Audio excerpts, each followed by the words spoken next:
I didn't flinch when my father said it. "Your son will never see anyway." His voice was flat, dismissive, almost bored. My mother chuckled beside him, swirling her tea like this was casual small talk. "Stop whining. A trip is more important than a useless kid's eyes." They didn't notice my hands tightening on the table's edge or the faint tremor in my jaw. I didn't give them the satisfaction. I just smiled.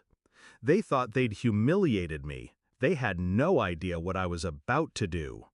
Flashback. 2 months earlier, I'd been in the kitchen, sorting through bills, when my sister burst in like a hurricane. Expensive perfume, expensive bag, expensive taste, all funded by someone else's sacrifice.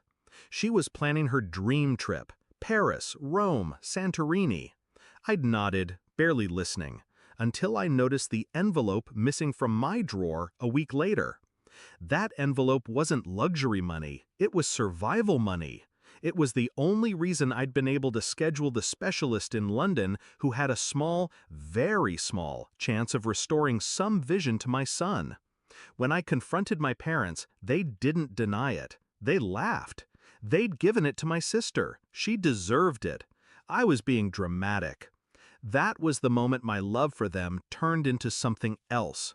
Cold, sharp, unforgiving. Discovery of betrayal. The truth always hides in plain sight. I started noticing details I'd ignored my whole life. My parents' casual cruelty. The way they'd always sided with my sister, no matter the facts. How they looked at my boy, my gentle, quiet son, like he was broken merchandise. And my sister? She wasn't just spoiled. She was arrogant, careless. She posted everything online: where she was, what she bought, who she owed. She didn't realize I'd been following every post, every update. I learned more from her filtered selfies than I could have from a private investigator. I didn't rage. I didn't cry. I planned. Shift in mindset. If they saw me as weak, I'd use it. If they thought I'd given up, I'd let them believe it. I started small. I repaid my sister's loan, not in money, but in silence. I told her I forgave her, that she was right to enjoy life, that I'd figure something out for my son. She believed me instantly. She always had. Execution. First move, the law. My sister didn't keep receipts, didn't file taxes properly. Her social media was a goldmine of undeclared income from side gigs and luxury items she couldn't prove she bought with clean money. I compiled it all, not anonymously, of course. I wanted her to know it was me later. Second move, the trip. She was due to leave in 4 weeks. I waited until her non-refundable bookings cleared, then made a few discreet calls. Someone at the luxury travel agency owed me a favor. A clerical error canceled her tickets, voided her insurance, and locked her out of her account. She screamed at the customer service reps for hours. They recorded everything. Third move, my parents' house. Technically, I was still a co-owner, a leftover from when I'd helped them refinance years ago. They'd forgotten that detail. I hadn't. One visit to my lawyer and their mortgage was reassessed. The bank called in a debt they couldn't cover. Climax. The day they realized it all, I was already at the hospital with my son.